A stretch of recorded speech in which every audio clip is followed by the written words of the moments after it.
Welcome to the channel, I'm Justin B. McBride, and you're watching This Just In with Justin. Justin today is the Zero Breeze Mark II with the battery attachment. Zero Breeze did send me this unit to test and review, and they are a paying sponsor for this video. However, they do not get to preview this video before it is published, nor do they have a say in any of the video's production or my opinions. We have come quite a long way in overland gear if we're discussing air conditioning units for camping. To put it simply, it's getting really bougie in the backwoods. Enter the Zero Breeze. This is a genuine air conditioner designed to lower the ambient temperature by 30 degrees in 10 minutes. The Zero Breeze isn't just a fan or a swamp cooler. No, this is similar to carrying my Dometic fridge with me. It's a full-fledged cooling system with the compressor and all. It features an easy to carry handle, 4 modes, and a light. The 4 modes from left to right are the fan, strong, cool, and sleep. The fan does just what you'd think. It's just a fan. Strong is boosted air conditioning and consumes the most energy, but it also has the coolest output. Strong is the mode to use when you're really trying to get the temps to drop in a hurry. Then there's cool. This activates the AC compressor like Strong does, but it won't draw as much power and may fluctuate slightly while running. Then the last mode is sleep. If you're trying to stretch the battery through the night, use sleep mode. I used this in one of my nights testing the unit, and I got it to last until about 6:30 a.m. before the battery flat out died on me, which is saying a lot because, again, this is a full-fledged AC unit. Now, while carrying an AC unit sounds like the best plan for these sweaty nights, and this thing does a great job of taking a hot and mucky night and making it comfortable, there is a massive hurdle to overcome: the price. This portable air conditioner retails for $1,600. For many of you, that costs more than the rooftop tent that you've been telling your wife that you need. This leaves us with 2 questions. Why does it cost so much? And is it actually worth that price? This puppy costs what it does because it is battery powered. This is a big deal. Running genuine AC off of a battery that can last an entire night is impressive. There's no need to pack a noisy generator or hunt around for outlets. And to add to that, the Mark II is efficient. It draws 1/5 the power of a conventional AC unit. But that doesn't mean that it's weak, not at all. At 2,300 BTUs, it's enough to cool a 150 square foot room. My rooftop tent is like 35 square feet or less, so it gets way more than enough airflow. And it's reasonably light. Zero Breeze uses a microcompressor to do all of this hard work, which keeps the unit under 16 pounds. This does not, however, include the battery. The battery is a 24 volt, 840 watt hour lithium ion battery that weighs in at 12 pounds. So the total weight of the entire system is 28 pounds. For some, this can be a bit much to lift up into a rooftop tent. While this is one of the world's smallest portable AC units, it isn't tiny. My first night with it, I tried to keep it up at the head of my tent where I have a little bit of floor room, and it barely fit, if it fit at all. I have since come up with a different approach. I lay a MaxTrax recovery board across my spare tire and my propane tank. Then I set the Zero Breeze up on that and run the cold air outlet hose into the tent.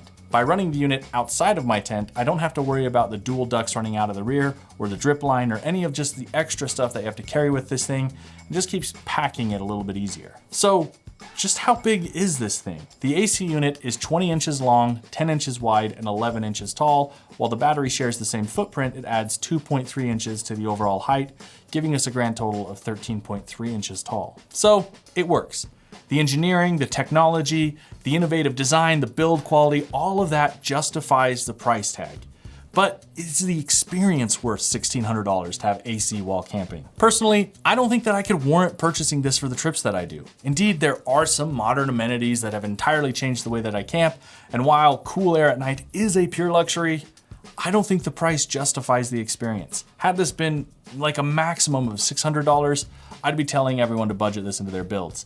At $1,600 however, I think this is an excellent fit for those who are regularly on the trail, like at a minimum of a week at a time, maybe even a minimum of 2 or 3 weeks at a time.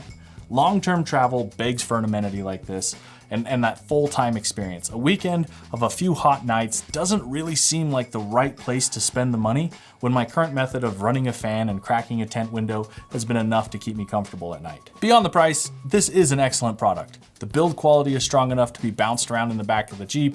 The modes are nice to cycle through when looking for the perfect setting. The handle is easy to grip and balances while carrying, even with the battery attached. The touch buttons on the front work well. However, the remote doesn't always respond as quickly as I'd like, leading me to our first negative. At this price tag, I expect it to be app enabled. Let me set timers, check the battery health, change settings, and run everything over Bluetooth or Wi-Fi. There's no reason to be using a remote. There just isn't. The remote should be like a fail-safe to the app. My second negative is the power connection. It would be a lot nicer if the battery worked like a cordless drill and provided power simply by attaching the unit to the battery. The cable that runs out of the back, they call this a 3-pin, but I see 4 pins in there.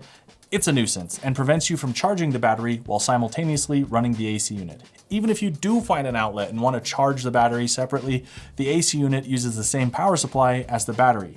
The only fix I can think of is to buy 2 power supplies or just charge the battery without the AC running, which is what I've been doing. The last con is the weight. Combined between the battery and the AC unit, it is nearly 30 pounds. That can be a lot to move around, and as something that you can't just pack away and keep in your tent, it will require you to move it around a lot. All of this being said, I'm keeping this. I do enjoy it. I just have a hard time recommending you spend that much money on it, even if it is incredible. However, if you're comfortable purchasing a rooftop tent at $3,500 or even $4,000 like the last tent I reviewed, maybe you should add the Zero Breeze Mark II to your gear list. Otherwise, I appreciate you watching this far into the video. Just go check out some like USB powered, battery powered fans and keep camping in your budget. As we wrap up, I have added a link to the Zero Breeze Mark II below. It is not an affiliate link. I do want to remind you though that Zero Breeze did sponsor this video. However, all opinions that I presented are my own. I think that should be pretty obvious. All right, that does it for me. Make sure to stop by my second channel during my live streams every Tuesday and Thursday. Let's hang out. Let's talk off-road news, tips, trips, and whatever else is on your mind while playing some games. And remember, if you like this video, then please like the video. If you have a question, leave me a comment. And if you want to hang out again, well, make sure to subscribe. Till next time, I'm Justin B. McBride.